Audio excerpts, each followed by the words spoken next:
Hello and welcome to Guitar Gear Gyan with me, Sahil Jaktiani, where we talk about all things related to the Indian guitar gear scene. And in today's episode, we've got the Boss pedals. All the Boss drive pedals, the single stomp boxes are going to be reviewed by us. I'm joined by Raghuram. Hi Raghu. Hello. So before we go ahead and we start this episode, make sure you click that subscribe button and ring that bell to stay up to date with all our latest videos. So today we're looking at all the Boss pedals, the single stomp drive Boss pedals. Are you looking forward to this one, Raghu? Oh, totally. Absolutely. So, I mean, we've all grown up with Boss pedals. They've been earmarked as being the cheap pedals of the industry, but they're really solid, you know, actually. Yeah. They've. I think this is the first pedal that I remember seeing Steve Vai using this. Yeah. In Passion and Warfare, I believe. And Kurt Cobain. It's actually there on Nirvana video, Yeah. believe it or not. So this one, I remember this. I've always wanted to own one of these orange candies. Yeah. But for some reason, I have never. This is a fact. I've never owned a Boss pedal in my life. My God. Yeah, it's honest fact. Just as a disclaimer, these are all my Boss pedals. Yes. I have not It's all his. gotten a single Boss pedal from Boss. This is not a sponsored episode. You know, growing up in India, we've not had access to all the pedals. We've had access to some of the pedals. Yes. So now, thankfully, I've got the entire collection of single stomp boxes, the drive pedals, and I wanted to showcase them to you so that you have an idea what you're getting into when you're buying them. Because you can't demo these in shops so easily, right? No. So just to start off with, we're not doing the Wazacraft, although we have a couple of the Wazacraft pedals. We're not doing them in this episode because they deserve a separate episode. So I mean, we should compare them with their non-Waza counterparts. Exactly, yes. And we're not doing this one. This one's a great pedal, the JB2. That one I love. But that one requires. I was telling him we need a separate episode for that guy. Definitely need a separate episode for this because there's so many settings on this pedal, that we can't do justice to this in just a basic setting, video. So okay, now what are we comparing in this video? We're basically looking at the drive features. We're not going to shape the tone so much. Not at all. Because it'll be like a 2-hour long video otherwise. I mean, let's look at a neck single coil playthrough and a humbucker bridge playthrough. Yeah, just to give a tone variety for sure. Yeah, and I think what we can do is we can do maybe the drive completely rolled off, full, and then at the Boss pedals generally they say if everything's at 12 o'clock, that's what it's supposed to sound like. So basically we will do that as well. And where we've got some tonal options like maybe on this guy has 3 modes. Yeah, those 3 modes. Has 3 modes. So I mean, we'll go through all those modes, as well as I think there's a couple more. Like the Metal Zone also has. The Metal Zone has an equalizer separately. This guy, the Turbo DS, has 2 modes on it. So we'll play through all of these. Everything's going to be set at unity gain. There's going to be no major post production on any of these recordings. We're not going to normalize the tracks, At all. If we do any kind of any kind of volume restructuring, it'll have to be uniform, basically. So you get an idea exactly of what the gain structure does to the volume as well, right? Absolutely, yeah. So let's do that. You start off with a riff on your neck pickup. You're going to be using your Fender Strat. Yes. Strat here, it's here. Okay, and it's a single coil neck pickup. Going into my Hot Rod Deluxe, using an SM57 to mic it straight into the sound card. No post production, no reverb, nothing, just the pure sound of the pedals. Let's get to the neck pickup.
Okay, now using the same strat, we're going to be using the humbucker on the bridge position. we'll go through a simple riff for all the pedals as well, and hopefully you can find out basically what the tone structure is.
So those were all the tones from the pedals.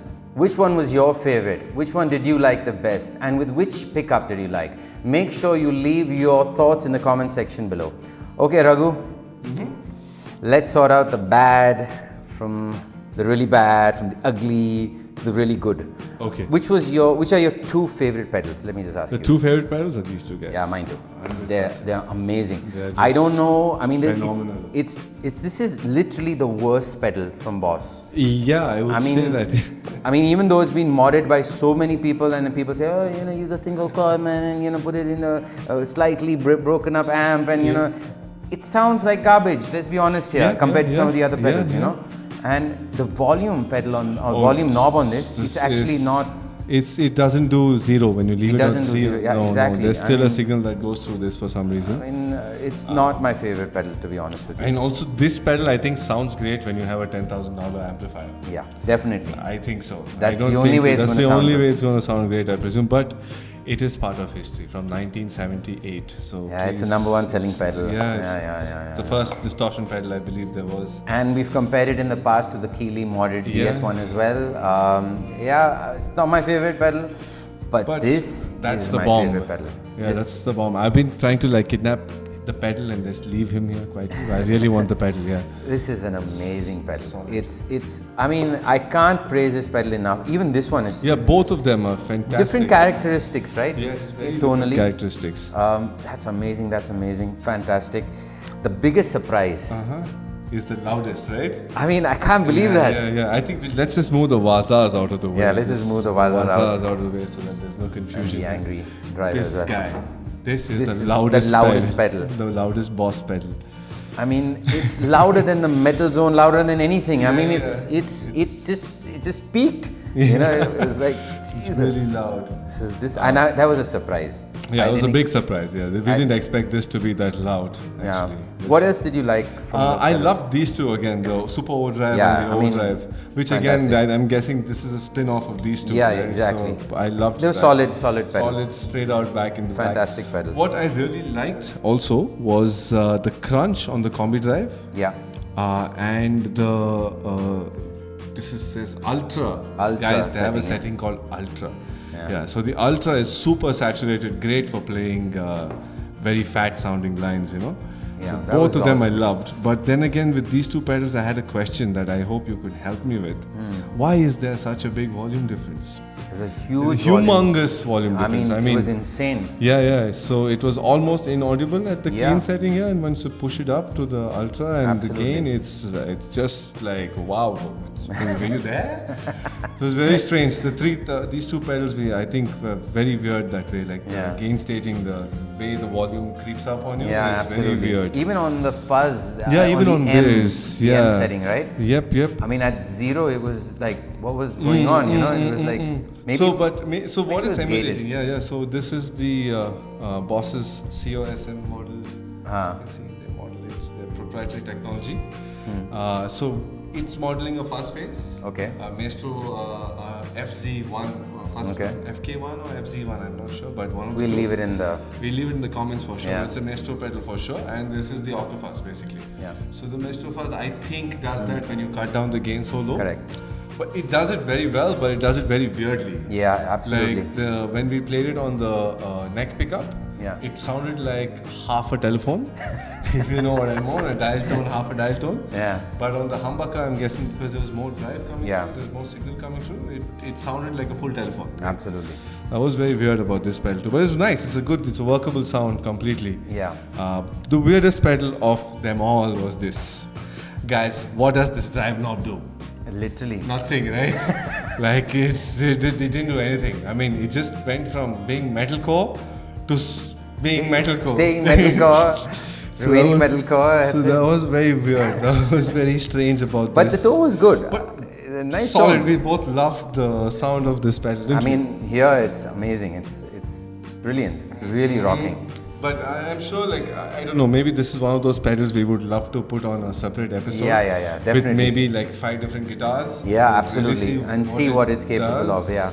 I mean, there are some pedals which I think deserve a longer review. Yeah, these two absolutely. for sure. These two. This one, is it the OD or is it the SD that came first? I think the SD came first, The SD right? came first, I think the TS9 was based after this, on this, SD, right? yes. I think Ibanez wanted something, then Maxon came up with the TS808. Right. So this is definitely going to be featured on the Tube Screamer episode that we do.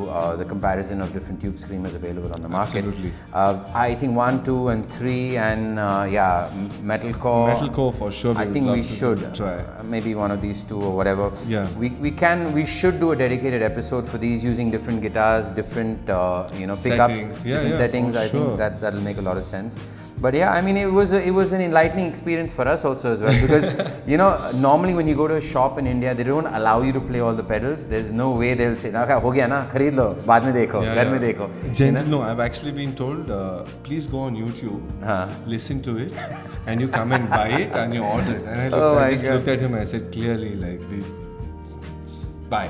Bye, yeah. So I mean, if you can't get it in a shop, at least you get it here. I mean, it's the second best thing. But honestly, each of these pedals is going to respond differently. I mean, they probably respond differently to even a solid state amp, So they sound way different. And even the Metal Zone, I mean, remember Ola England's video? Yeah. I mean, going in as a preamp, that sounded way different. It's a great idea to go into this as a preamp. I mean, so we should also give a separate shout out to that. We should do a separate like preamp video with this preamp video with that fellow. See what happens with that. I mean, there is an endless possibility with a lot of these pedals, and they're really made to last. I mean, solid construction. It's built like a tank. It's built like a tank. You can build a house with these, and your house will stay like. I mean, I'm very impressed by the construction of these pedals. I hope to do many more such pedal videos with Boss. Definitely the Wazacraft and the JB2 are on the list. Yes. I mean, we should do like 100%. Yeah, and also I think people who are watching, let us know what pedals you want to hear in a chain at the same time. Exactly. We would love to do something. Maybe stacking some of them. Might together, be really right? cool. I mean, this stacks the Angry Charlie and the Blues Driver. Yes. And I mean, this also, I would love to compare this with a Marshall Blues Breaker. The new reissue ones, or even the Prince of Tone, or even the Animal Factory amp Spit Viper is based on the Blues Breaker circuit. So putting all of them together, and the BB plus of course preamp, the BB is putting 5 of them in a video, that would be awesome. So, absolutely. yes, this is just a basic drive comparison. It's not an in-depth comparison. It's just to help you to basically get an idea of what the tonal structure is of the drives. Nothing more than that. So make sure you leave your thoughts in the comment section below. Leave some suggestions in the comment section below, what you'd like to see in the future as well. And I mean, hopefully we can rock on with these pedals. Yeah, absolutely. Hope you enjoyed that episode. Make sure you click that subscribe button and ring that bell to stay up to date with all our latest videos. If you want to support me in doing these videos, make sure you become a patron today. My Patreon link is in the card above. Go there, support me, and help me to buy more pedals and maybe even make better videos.